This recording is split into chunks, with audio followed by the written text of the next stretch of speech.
बात करने के लिए लॉगिन करें www.astrotak.com।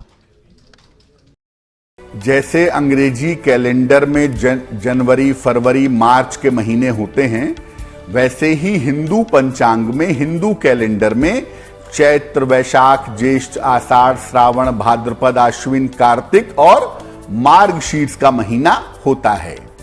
हिंदू पंचांग का 9वां महीना है।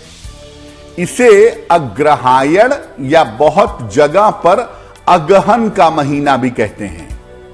अग्रहायण का महीना या अगहन का महीना भी इसे कहा जाता है। इसे हिंदू शास्त्रों में सर्वाधिक पवित्र महीना माना जाता है। ये इतना पवित्र है कि भगवान कृष्ण गीता में कहते हैं कि महीनों में मैं मार्गशीर्ष हूं, यानी अगर मैं महीना बनूंगा तो मार्गशीर्ष का महीना मैं ही हूं। भगवान कृष्ण स्वयं इस महीने में समाहित रहते हैं। इसी महीने से सतयुग का आरंभ माना जाता है। सतयुग इसी महीने से शुरू हुआ था, ऐसा मानते हैं। और कश्यप ऋषि ने इसी महीने में कश्मीर की रचना की थी। इस महीने को जप, तप और ध्यान के लिए सर्वोत्तम माना जाता है। यानी अगर आप तपस्या करना चाहते हैं, अगर आप साधना करना चाहते हैं, मंत्र जप करना चाहते हैं, उपासना में डूबना चाहते हैं, तो मार्गशीर्ष का महीना इसके लिए सबसे ज्यादा अच्छा होता है। मार्गशीर्ष के महीने में पवित्र नदियों में स्नान करना विशेष फलदायी होता है। अगर आप मार्गशीर्ष के महीने में पवित्र नदियों में स्नान करते हैं तो यह बड़ा शुभ माना जाता है।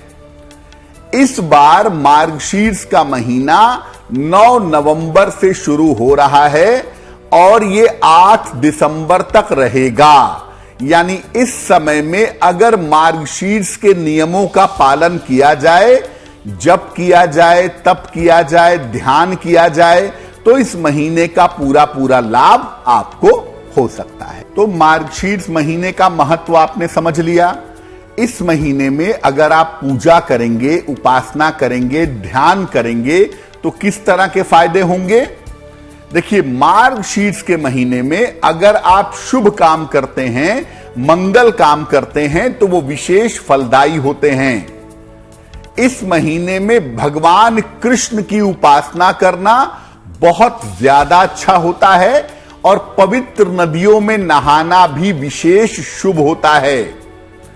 इस महीने में अगर आप साधना करें, प्रार्थना करें, तो संतान प्राप्ति का वरदान बहुत आसानी से मिल जाता है।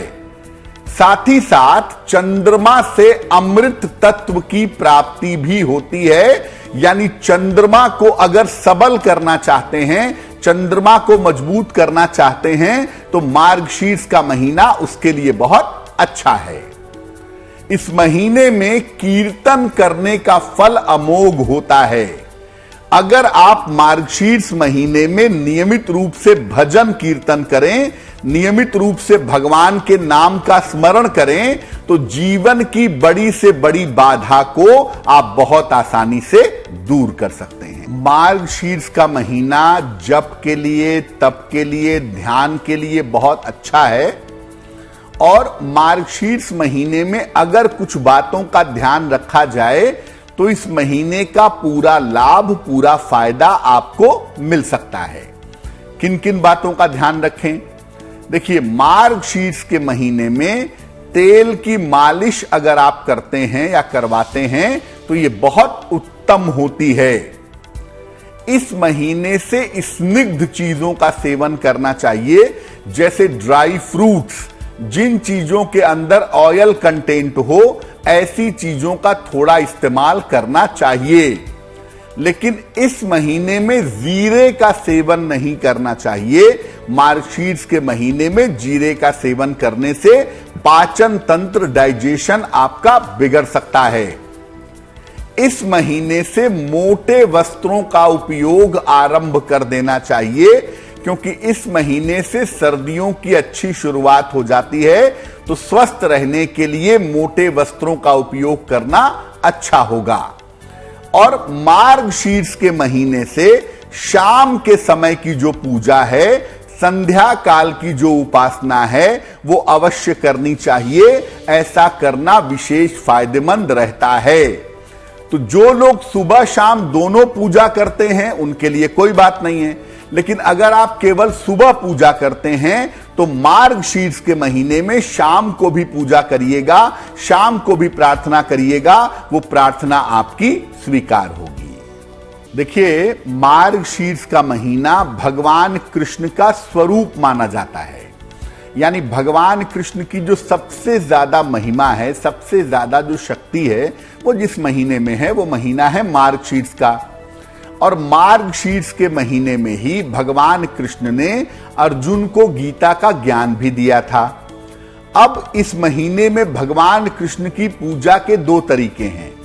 पहला तरीका यह है कि अगर आप उनको गुरु के रूप में प्राप्त करना चाहते हैं, अगर आप उनको मार्गदर्शक के रूप में प्राप्त करना चाहते हैं, तो मार्गशीर्ष के महीने में रोज गीता के एक अध्याय का पाठ करिए, या जब भी मौका मिले गीता के 11वें अध्याय का पाठ करिए और भगवान कृष्ण से प्रार्थना करिए कि वो आपको गुरु के रूप में प्राप्त हों। दूसरा, सामान्य रूप से अगर आप भगवान कृष्ण की पूजा करना चाहते हैं तो मार्गशीर्ष के महीने में सुबह और शाम दोनों समय भगवान कृष्ण की पूजा करिए।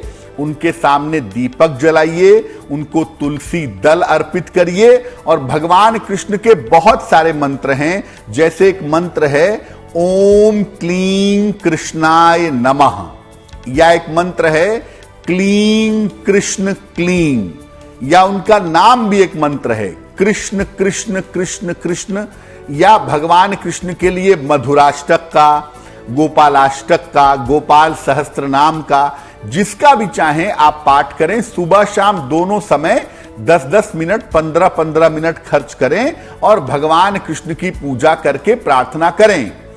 खास तौर से जिन पति पत्नी को संतान की प्राप्ति नहीं हो पा रही है, या जो लोग अपने संतान की समस्याओं से परेशान हैं, अगर मार्गशीर्ष के महीने में सुबह शाम दोनों समय भगवान कृष्ण की पूजा करें तो निश्चित रूप से संतान की प्राप्ति होगी और संतान संबंधी बाधाएं दूर होंगी।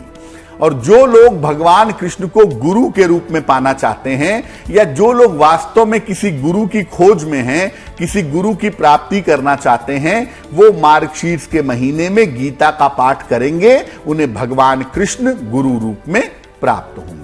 मार्गशीर्ष के महीने में ऐसा कौन सा काम करें, ऐसे कौन से उपाय करें जिससे किस्मत बहुत अच्छी हो जाए, भाग्य साथ दे और ईश्वर की कृपा प्राप्त हो? क्या करेंगे? मार्गशीर्ष के महीने में नियमित रूप से गीता का पाठ करिएगा। एक एक अध्याय रोज पढ़ते जाइए, या एक दिन आराम से बैठ के सप्ताह में भगवत गीता के 11वें अध्याय का पाठ करिए। जहां तक संभव हो भगवान कृष्ण की उपासना करें। मार्गशीर्ष के महीने में भगवान कृष्ण की उपासना विशेष फलदायी होती है। तुलसी के पत्तों का भोग लगाएं और उसे प्रसाद की तरह ग्रहण करें। भगवान कृष्ण को 2 पत्ते 4 पत्ते तुलसी के अर्पित करें और उसे प्रसाद की तरह ग्रहण करना बहुत अच्छा होगा। और पूरे महीने एक विशेष मंत्र है, स्क्रीन पर देखिए मंत्र, ओम नमो भगवते वासुदेवाय। ओम नमो भगवते वासुदेवाय, इस मंत्र का जप करें, आपके लिए शुभ होगा। अगर इस महीने किसी पवित्र नदी में स्नान का अवसर मिले, गंगा में नहा लें, यमुना में नहा लें, सरयू में नहा लें, नर्मदा में नहा लें, स्नान जरूर करिएगा। ऐसा करने से शुभता पैदा होगी। और मार्गशीर्ष के महीने में भगवान कृष्ण की भक्ति में, उनकी साधना में, उनकी तपस्या में लीन होने का प्रयास करिएगा। जितना भगवान कृष्ण की साधना और तपस्या में लीन होंगे, उतना ही ज्यादा आपके लिए शुभ होगा।